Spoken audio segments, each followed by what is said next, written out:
Bonjour à toutes et à tous, j'espère que vous allez bien. On se retrouve pour le brief du lundi 28 avril, il est 8h43. Aujourd'hui, on va parler donc des news économiques, du ratio long and short, du funding, open interest, des liquidations.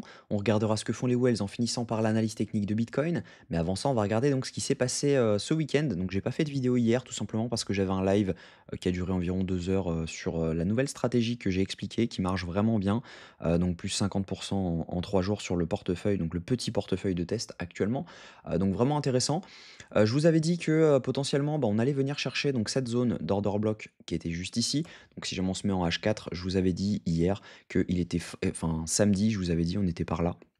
Et je vous avais dit, il y a de fortes chances de venir chercher cette zone-ci, voire mèche sous cette zone, avant d'avoir un rebond pour revenir chercher donc la zone d'intérêt, qui à mon avis peut pousser jusqu'aux 97 000 dollars avant d'avoir potentiellement un top.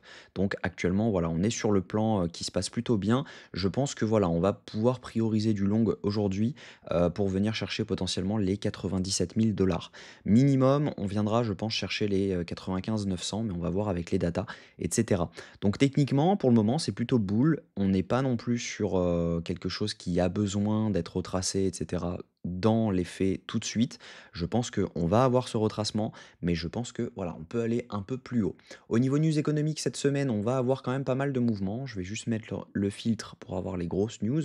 Donc cette semaine, hop, on va avoir donc le rapport YOLTS, les nouvelles offres d'emploi mardi à 16 heures. Aujourd'hui, on n'a rien du tout niveau news. Par contre, mercredi, on va avoir le PIB trimestriel à 14h30, donc attendez-vous à avoir du mouvement. On aura également le PCE Core qui a un impact direct sur l'inflation à 16 heures, donc attendez-vous à avoir vraiment beaucoup de mouvements mercredi. Vendredi, on aura également donc le taux de chômage à 14h30, donc attendez-vous à avoir beaucoup de mouvements également. Et jeudi, donc on a le PMI manufacturier. Donc même chose, on va avoir du mouvement. Cette semaine est plutôt chargée. Au niveau funding open interest, ce qu'on voit, c'est qu'on a un open interest qui est de nouveau en hausse avec un funding qui est également en hausse. Donc ça veut dire que ici, ce sont majoritairement des longues qui sont actuellement en train de s'ouvrir. Donc potentiellement, on pourrait venir les fermer pour pouvoir potentiellement nous donner cette entrée pour pouvoir ouvrir un long. Et ça, ce serait vraiment intéressant. Donc dans l'idée, ce serait de valider un changement de tendance juste ici avant d'avoir ce retracement, ça pourrait être pas mal pour pouvoir se placer. Ce qu'on voit sinon, c'est que ici on avait eu pas mal de shorts qui s'étaient ouverts, donc on a eu donc une hausse de l'open interest avec une baisse des fundings, ce qui veut dire que sur ce dump, il y a pas mal de shorts qui sont rentrés, et donc par conséquent, on accumule des liquidités au nord, donc c'était assez évident d'y revenir à un moment ou à un autre, mais c'était évident surtout de venir liquider tous les longs qui étaient rentrés juste ici. Donc on voit tout simplement une hausse de l'open interest ici avec une hausse des fundings, ce qui veut dire que ici c'était une majorité de longues qui étaient rentrées, donc par conséquent ils mettent leur stop loss ou logiquement sous cette zone. Donc c'est pour ça qu'on a fait donc ce dump et ensuite ce rebond. Au niveau liquidation, ce qu'on voit, c'est qu'on a pris quasiment toutes les liquidations qu'il y avait à prendre sur les dernières 48 heures. Ce qu'on voit, c'est qu'on a un gros cluster à venir prendre au 95 600 qui peut s'étendre jusqu'au 96. Mais si jamais on regarde sur 3 jours, on a encore des liquidités à venir prendre en haut, plus haut, donc qui peut s'étendre jusqu'au 96 948 dollars, donc voire les 97 000 dollars pour venir chercher donc ce FVG qui traîne depuis un petit moment. Au niveau Bitcoin ETF, ce qu'on a eu donc la semaine dernière, c'était une semaine vraiment positive sur les ETF, donc je vais recharger ça.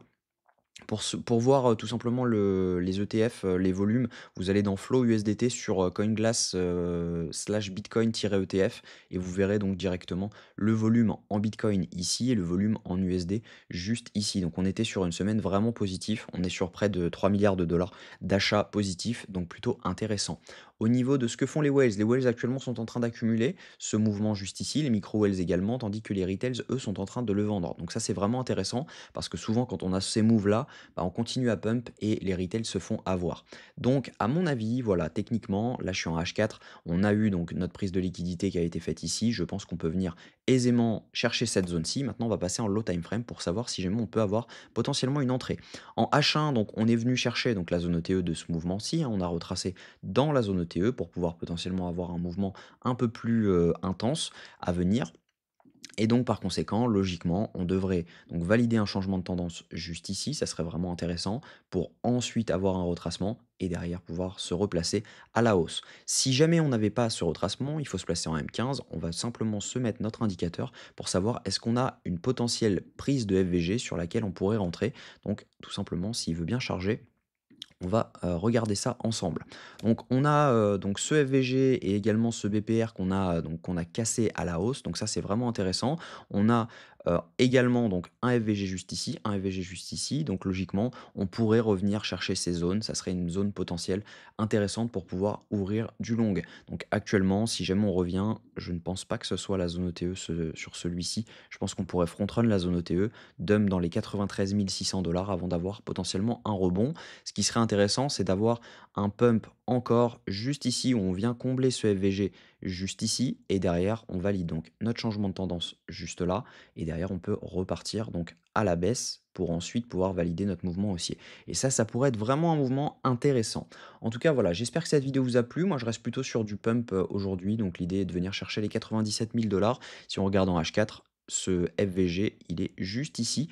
Donc, hop, je vais mettre là ce FVG est juste ici, donc je pense que c'est une bonne target pour pouvoir venir donc tout simplement liquider ce high juste ici et donc ensuite pouvoir potentiellement repartir à la baisse en laissant tranquille la zone des 99 443 dollars.